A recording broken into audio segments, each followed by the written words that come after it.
Hoy vamos a estar hablando de transformar la realidad. Metanoia. De esa palabra clave que habla de una transformación profunda del entendimiento, del ser, del todo. Y en este contexto, en preparativo, dentro del contexto de lo que hemos estado hablando del Adviento. Es como transformar la realidad para recibir al Mesías en nuestro corazón. Una transformación del entendimiento. Y de lo que hay alrededor.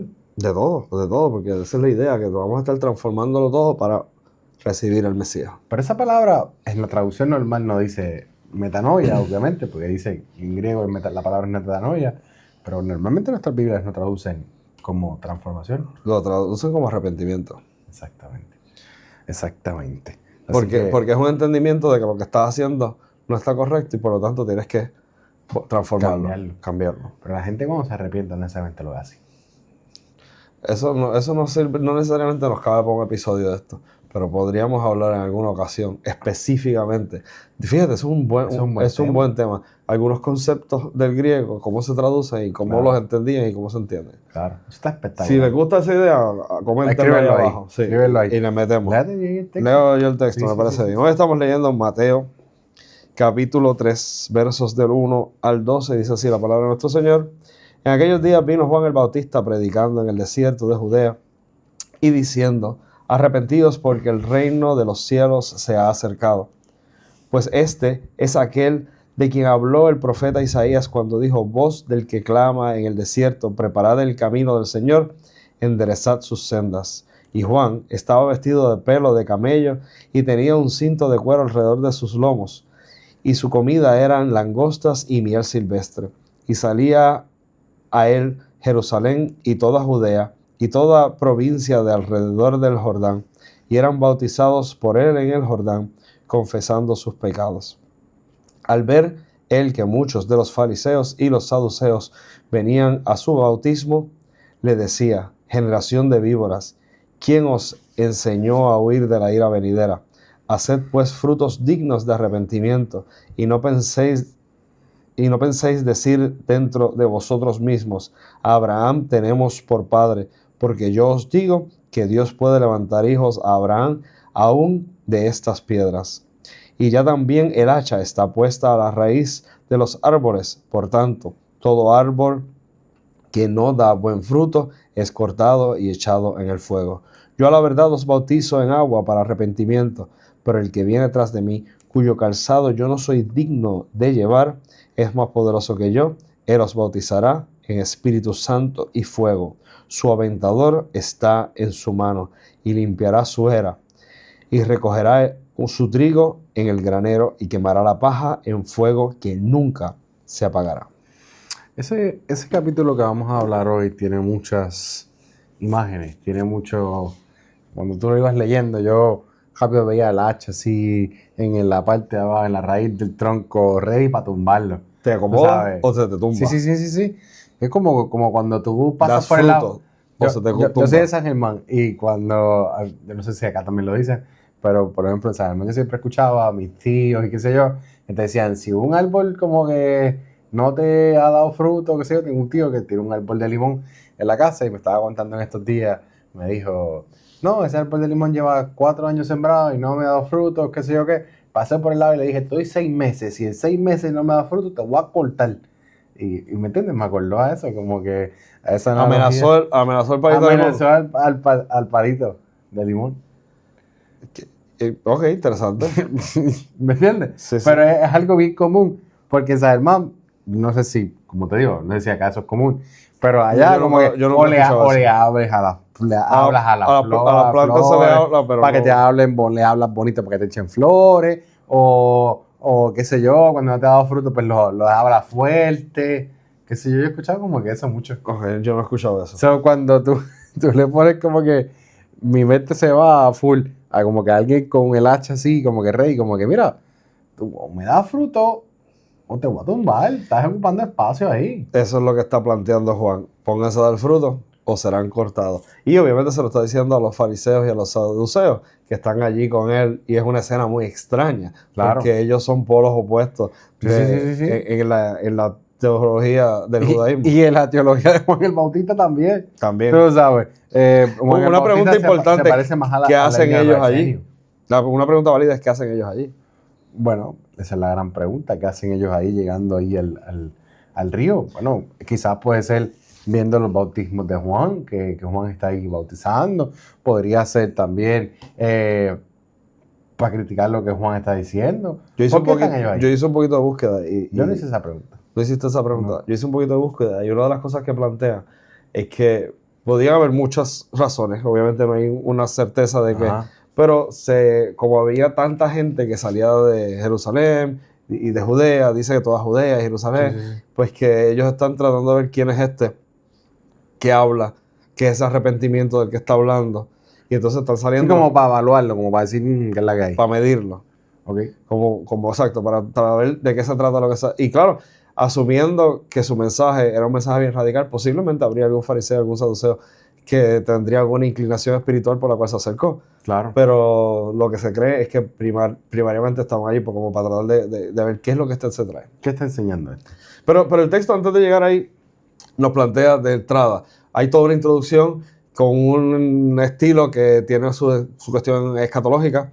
En aquellos tiempos, en aquellos días, nos hace eco a expresiones antiguo testamentarias y inmediatamente nos los vincula con el mensaje del arrepentimiento. Y es un mensaje también de la cuestión de la urgencia, que era algo que trabajamos un poquito en la semana pasada, sí. Pero muy superficialmente, ¿no? ¿Verdad? No voy a entrar en ese tema, pero también hay un asunto de urgencia.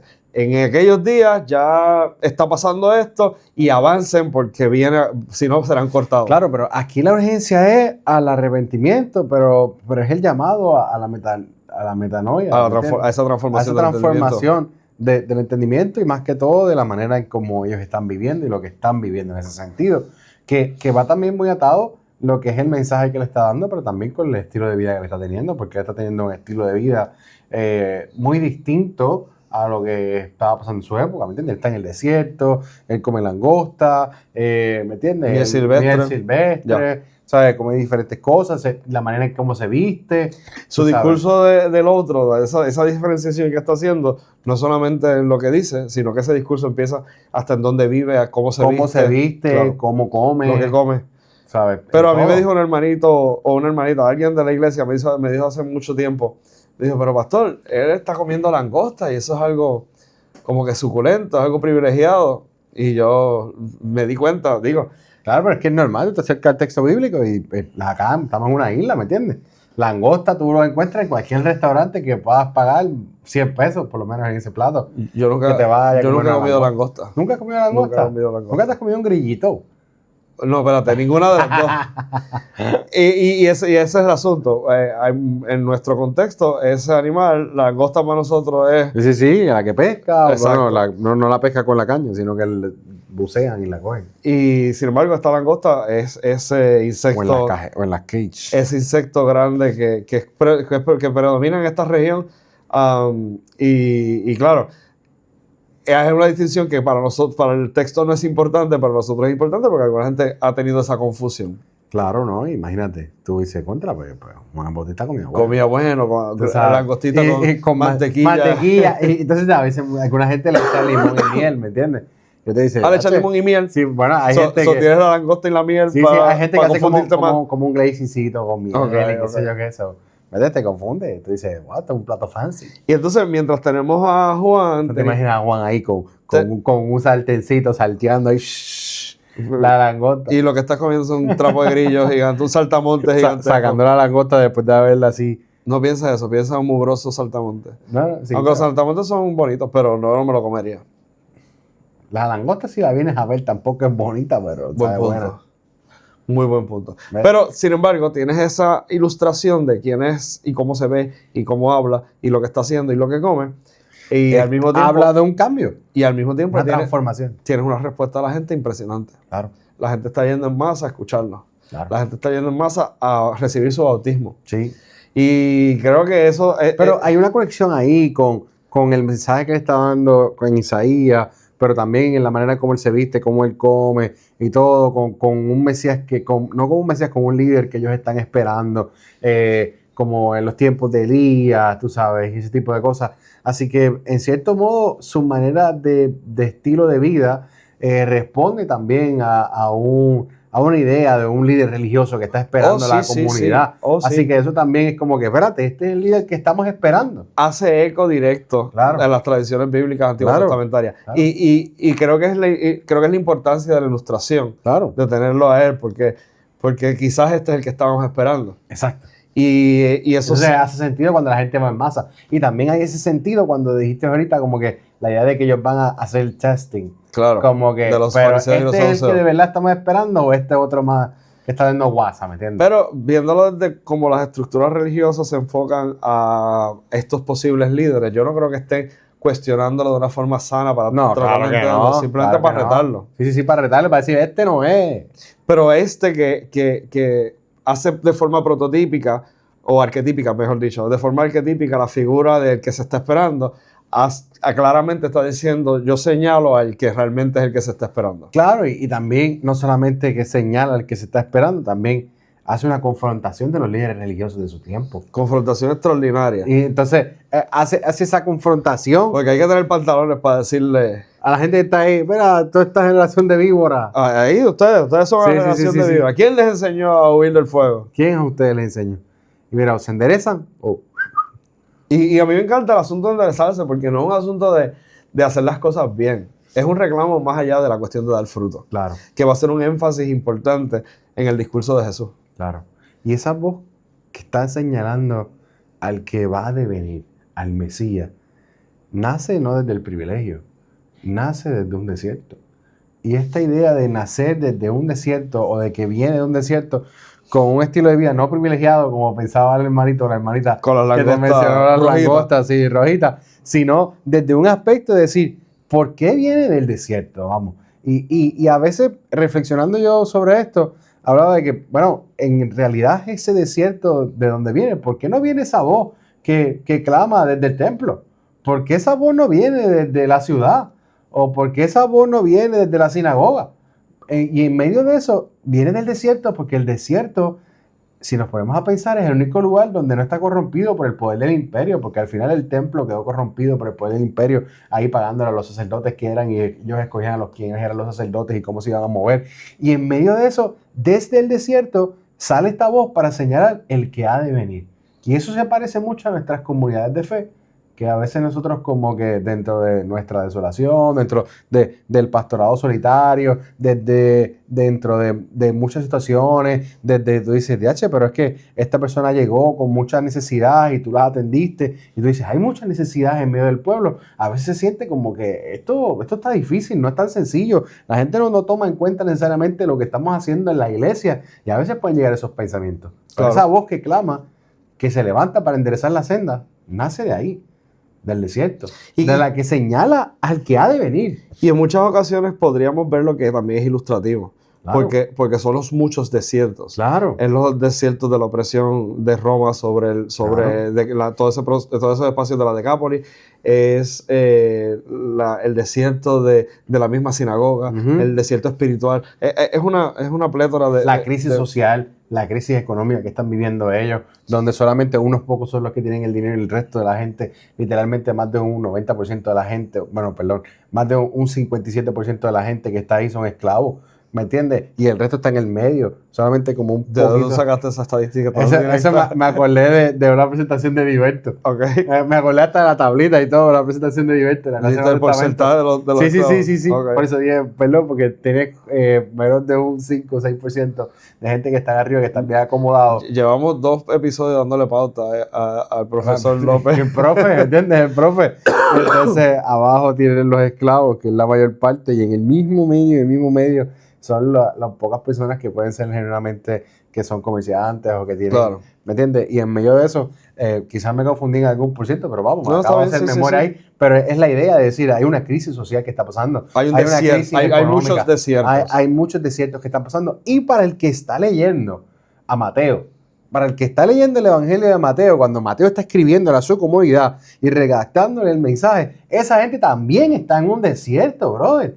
Así que en medio de eso hace completamente sentido que la voz que clama sale desde el desierto para decir, enderezar las sendas.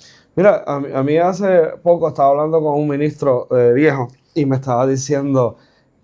un abrazo al ministro viejo. Me estaba diciendo que a veces se mide el éxito de la pastoral por cuánta gente tú tienes en la iglesia. Y yo diría que lamentablemente hay gente que mide la pastoral, el éxito de la pastoral así. Yo creo que una forma más sana, hay muchas formas de medir éxito, ¿no? Pero una forma más sana de acercarse a ese mismo asunto es cómo tú puedes, a través de años de experiencia, a través de a veces meses de experiencia, a través de todos los dolores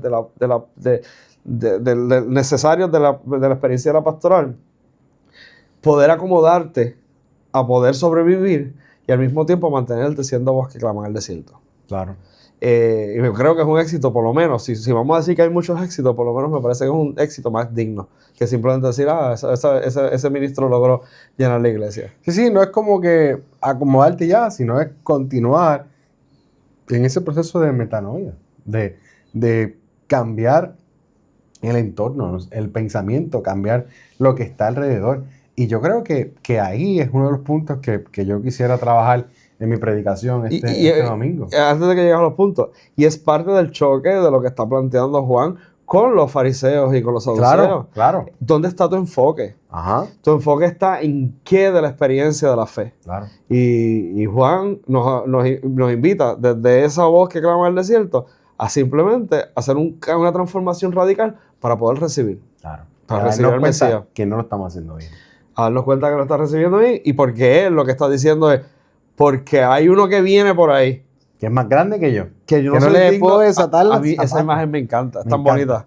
Y que vas a dividir ¿cómo es? El trigo de la paja y la paja será echada. De nuevo, otra imagen apocalíptica. Claro. Y la paja será echada al fuego que no se consume. Claro. Jamás. Que tiene ahí, está ready para recoger. Exacto. Y ese que bautiza, yo bautizo para arrepentimiento del pecado, pero ese bautiza en Espíritu Santo. Yo bautizo en agua. Sí, sin agua. Para arrepentimiento, pero ahora bautiza en Espíritu Santo. En fuego, y espíritu. Qué lindo.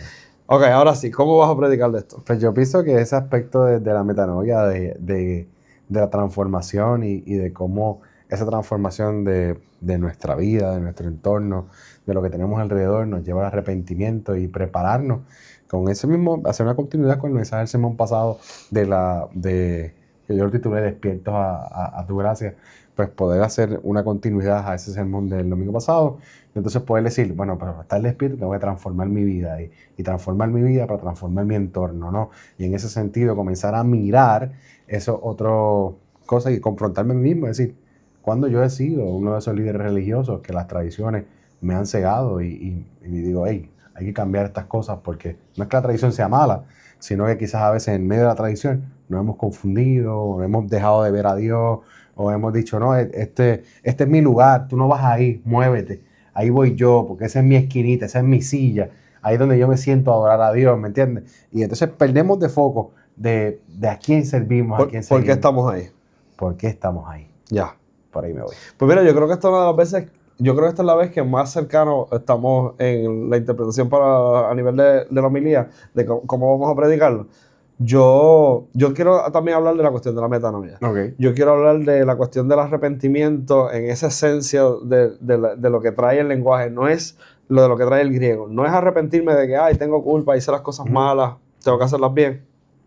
Necesito ser transformado genuinamente. Claro. Tengo que cambiar mi actitud, tengo que cambiar mi mente, tengo que cambiarme cómo me acerco a las cosas, tengo que cambiar la óptica con la que veo y tengo que someterme para poder recibir. Claro. Y no recibir de esta forma abstracta, que muchas veces en la iglesia hablan de ese concepto de recibir, sino de prepararme para recibir al Mesías. Sí, y que para mí, eso está súper bello, para mí el aspecto de mi comunidad de fe, yo cerraría ese sermón hablando entonces de cómo ser esa voz que clama en medio de nuestro desierto y las crisis que vivimos exactamente en mi comunidad, en Santurce, con las situaciones que hemos estado lidiando, con los robos en la comunidad, con las crisis que están pasando alrededor. Y decir, cómo en medio de ese desierto, la iglesia, la transfiguración, puede ser un aspecto de una voz que clama en el desierto. Que llama tratar de traer nuestro rol. Claro, nuestro rol. Somos iglesia, ¿para qué somos iglesia? Y en medio de esto que estamos viviendo, no dejarlo en en lo abstracto, sino ir a lo concreto, a explicar bien qué es el desierto que vivimos, que estamos todos en eso, y decir, ¿cuál es la palabra de esperanza aquí? Pero yo transformo y yo necesito ser esa voz que clama en el desierto, el que señala el Mesías. El que señala el Mesías. Y como estamos en esa cuestión del tiempo, del Adviento, mira, yo creo que tenemos una desventajosa ventaja en cuanto al tiempo que estamos viviendo. Estamos viviendo unos tiempos muy caóticos. Y pues es desventajoso en el sentido que pues lamentablemente esta es la realidad que nos ha tocado vivir, es la realidad para la pastoral, es la realidad para la experiencia de cada una de las personas en la iglesia y la vida de la iglesia. Pero al mismo tiempo es una ventaja en el sentido de que no hay mejor momento que el presente, no importa cuándo sea que tú estés para hablar del evangelio pero en este presente que estamos viviendo se hace tan pertinente porque hay sed, hay hambre de cómo se vive con el país que tenemos, con las circunstancias que estamos viendo, con las injusticias tan crasas que vemos y como a veces... Desde líderes religiosos, líderes políticos, en todos lados. Claro, y como a veces la gente de la iglesia se siente como que impotente, como que ¿qué estoy haciendo más allá de ir el domingo a la iglesia? Y dar ese mensaje de, mira, es que tenemos todavía que alzar voz, todavía tenemos que ser esa voz que clama al desierto. Y ahí me recuerda las palabras del prócer metodista, la gente, este pastor amigo, que escribe todos los días en el chat de los pastores. Ay de mí si no anunciar el evangelio. Ese es Héctor Santana. Héctor Santana. Sí, siempre escribe, ay de mí si no anunciar el evangelio. Sí. Así que yo creo que hay de nosotros. Hay de nosotros si no anunciamos el evangelio. Amén. Si no somos voz que clama en el desierto. Amén, amén. Corillo. Este ha sido su episodio, creo que número 6. No sé qué número, pero es el domingo a domingo para este domingo. Para este domingo. Mi nombre es Samuel Febo, Iglesia Metodista de Villafontana. Luis Santiago Torres, Iglesia Metodista, La Transfiguración en Santurce. Reglas de esto, para que esto siga, para que usted siga compartiendo y disfrutando de esto, usted le va a dar subscribe. Nos dijeron en la gala de la iglesia. Sí, que lo ve todos los domingos, que lo ven de camino al culto, que lo ven preparando el sermón. Gracias por eso. Gracias. Denle like, denle subscribe, denle share y esperamos que este esfuerzo que estamos haciendo les sea de bendición y nos vemos el próximo miércoles a las 9 de la mañana. De domingo a domingo. De domingo a domingo. Nos vemos, cariño.